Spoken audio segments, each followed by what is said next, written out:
Is this Star Wars Collectible another grail? Find out today on Star Wars Episode 21.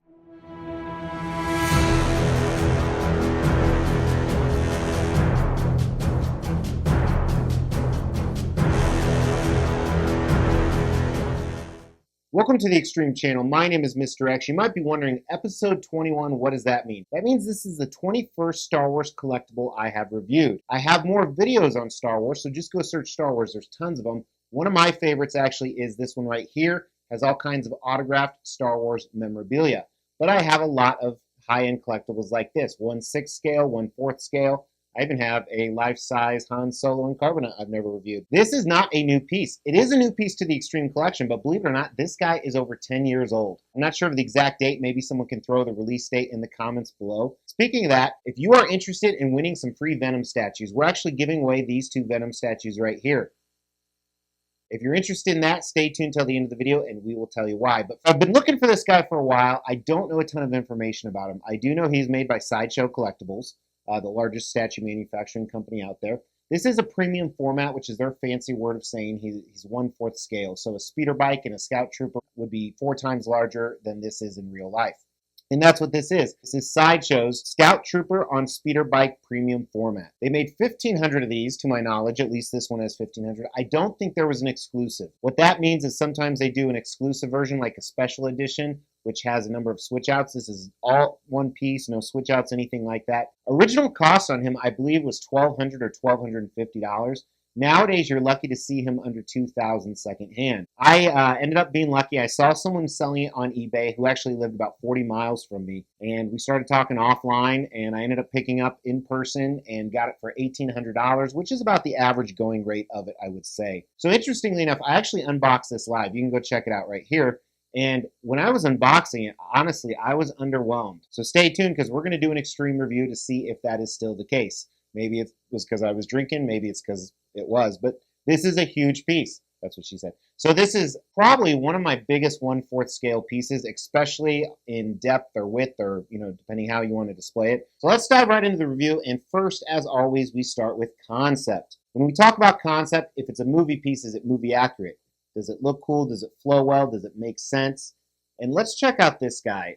First of all, I think this is spot on. I believe this is an exact pose from the movie, if I'm not mistaken. I think they did an awesome job. I'm not a Star Wars dick rider, even though I love Star Wars, so there may be some details in here that aren't 100% accurate. So if you're one of those, please comment below. The speed bike is elevated. It's moving.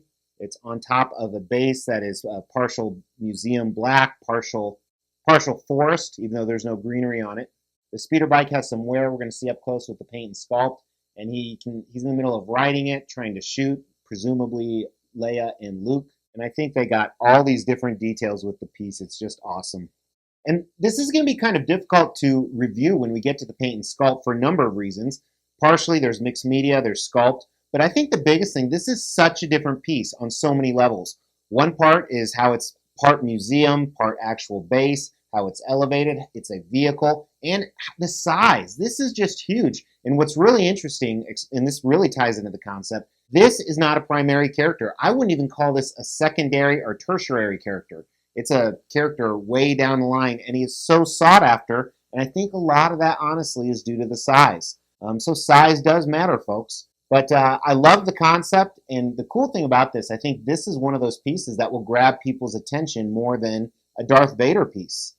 At the end of this video, not only will I show you video close-ups of this guy, but I will show you where he is set up at in the Extreme Collection. Concept, I think, is a W. It's a 4 out of 5 or a rail.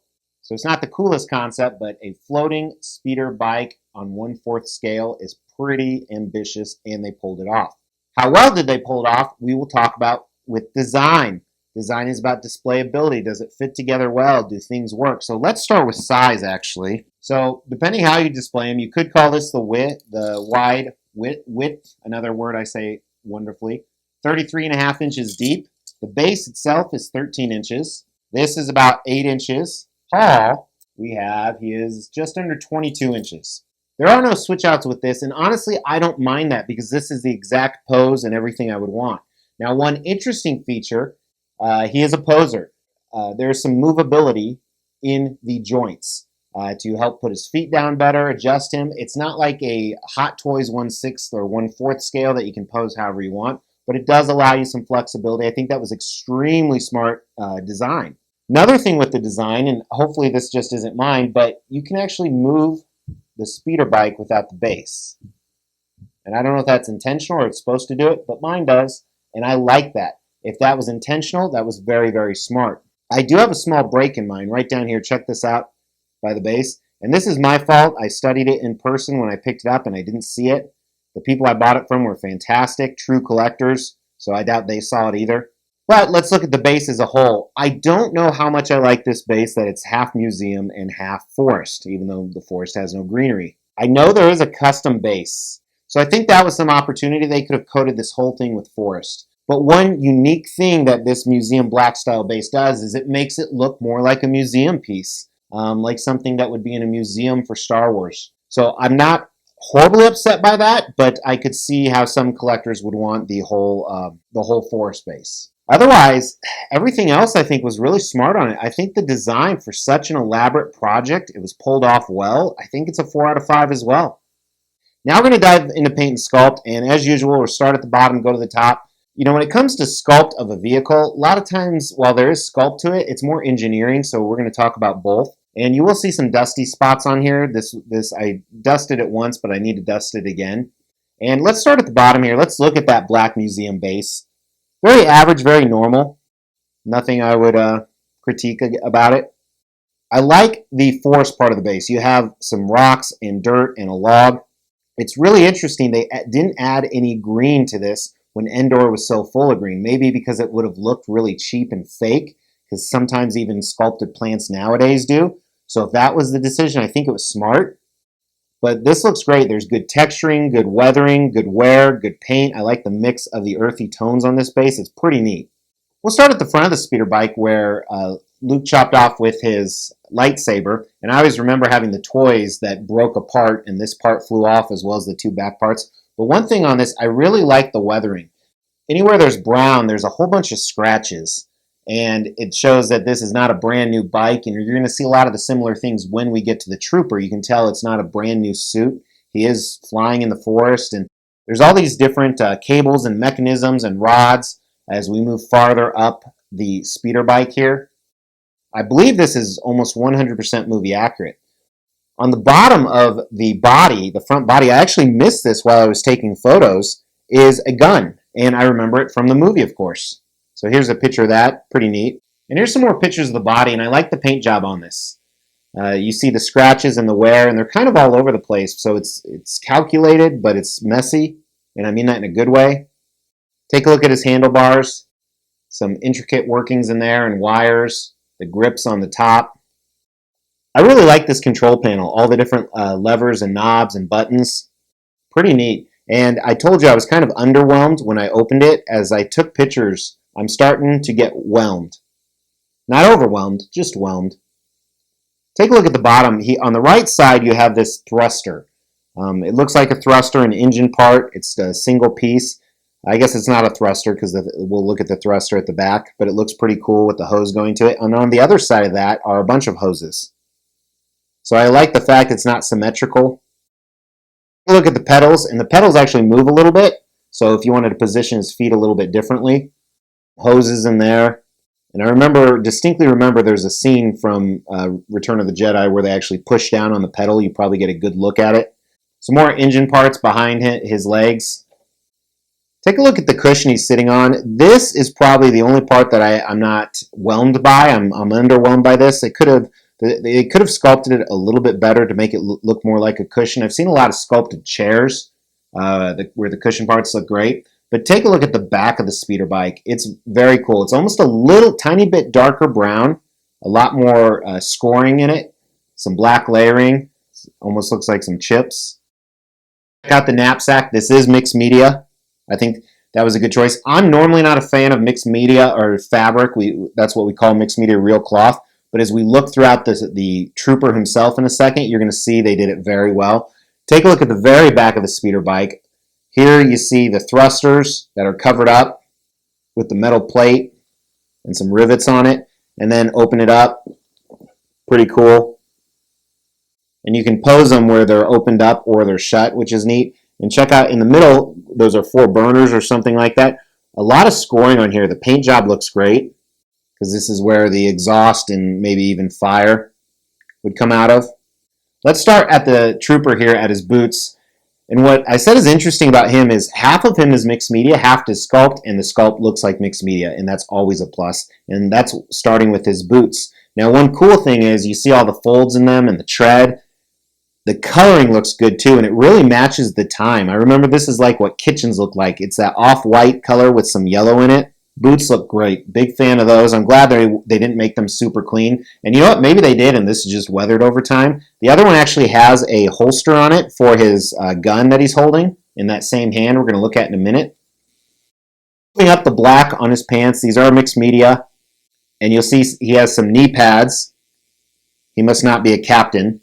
Has to do some of that work. Some of you got that. And the knee pads are sculpted, but the strap is not. The strap is mixed media. And continually moving up his pants, you see a lot of the same thing, but this different layering and stitching, so it looks good. Let's look at his belt, all parts of it. His belt is a mix of sculpt and mixed media. The buckles and the straps look great. He has some pouches that are mixed media. You can't open, but there's I assume it's cardboard in there, making it look like it's full. He has the classic. I never know what this is. It's always on the back of stormtroopers, and the scout trooper has it a little bit different here. The paint on this part isn't as clean. Looks more like a toy. And then moving up, I like the weathering and scoring on his little jet pack that he has on the back. I know it's not really jet pack, but that's what I call it. So it's that off-white color. This is sculpted. However, it's attached by mixed media straps, and the same can be said about the front. His arms, a lot of the same thing. He has different layerings of plates that are attached via mixed media straps, but they're sculpted, and they have this a little bit of yellowing on them, but some black scoring.